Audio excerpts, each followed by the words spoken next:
Selamat hari Sabat, kita akan belajar firman Tuhan. Kita awali dengan berdoa. Kita bersatu dalam doa. Tuhan Allah yang bertahta dalam kemuliaan kerajaan surga, pada hari Sabat ini lagi kami rindu untuk belajar kebenaran firman. Biar kiranya kuasa Allah Roh Kudus akan memberikan pengertian kepada kami yang mendengarkannya. Di dalam nama Tuhan Yesus kami persembahkan doa ini. Amin. Firman Tuhan untuk Sabat ini berjudul pusat, dan ayat temanya terdapat dalam Kolose 1 ayat 17 berbunyi demikian. Ia ada terlebih dahulu dari segala sesuatu, dan segala sesuatu ada di dalam Dia. Kita dengarkan akan penjelasannya. Semua murid-murid itu mempunyai kesalahan pada waktu Yesus memanggil mereka ke dalam pekerjaannya, sekalipun Yohanes yang kemudian terdekat. Kepada pribadi yang lemah lembut itu, ia tidak dengan sendirinya memiliki hati yang lemah lembut. Ia dengan saudaranya disebut anak guru. Sedang mereka bersama-sama dengan Yesus, suatu penghinaan yang ditunjukkan kepadanya menimbulkan kemarahan dan perkelahian. Sifat yang tidak baik, pembalasan dendam, ada roh mengkritik, berada pada murid yang dikasihi itu. Tadinya ia sombong dan bertujuan akan menjadi yang pertama dalam kerajaan Allah. Tetapi hari demi hari berlawanan dengan jiwa kekerasannya itu.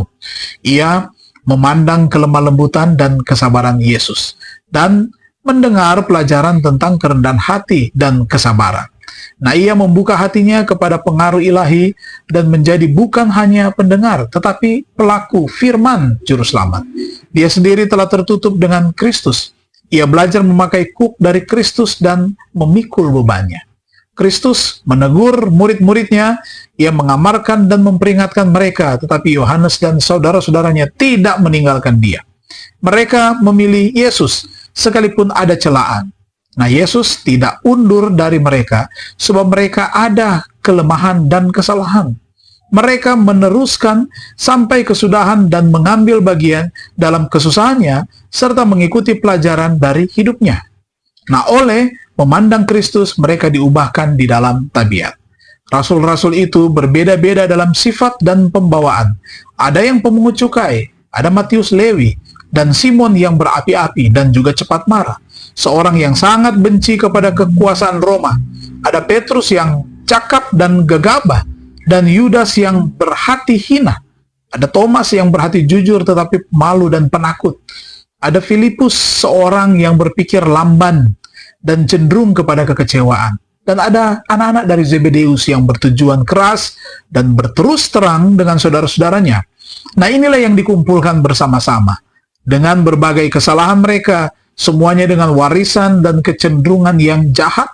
Tetapi di dalam dan melalui Kristus mereka tinggal bersama di dalam keluarga Allah. Mereka belajar menjadi satu dalam iman, pengajaran, dan juga roh. Mereka mempunyai ujian, ada duka cita, ada perbedaan pendapat mereka. Tetapi apabila Kristus tinggal di dalam hati, tak akan ada yang namanya perselisihan. Kasihnya akan mendorong untuk mengasihi satu dengan yang lain. Nah, pelajaran yang dari Kristus mencocokkan segala perbedaan, membawa murid-murid ke dalam persatuan, sehingga satu dalam pikiran dan pendapat. Kristus adalah pusatnya. Kemudian, mereka akan semakin dekat satu sama lain, sementara mereka mendekati pusat itu. Kesimpulan, apakah yang berubah dari diri saya sejak saya mulai berjalan bersama Yesus? Apakah keluarga saya memperhatikan perbedaannya? Mari kita tunduk kepala dan kita berdoa.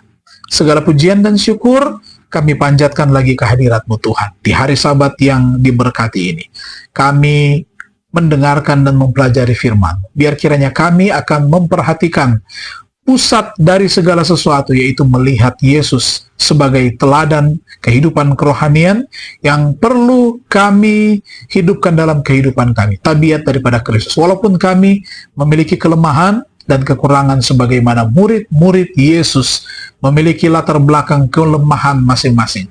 Tetapi ketika mereka menjadikan Kristus sebagai pusat, maka mereka dapat menjadi berkat bagi banyak orang. Hal yang sama pun menjadi bagian kami semua yang sudah mendengarkan firman-Mu. Diberkatilah kami pada sepanjang hari Sabat ini.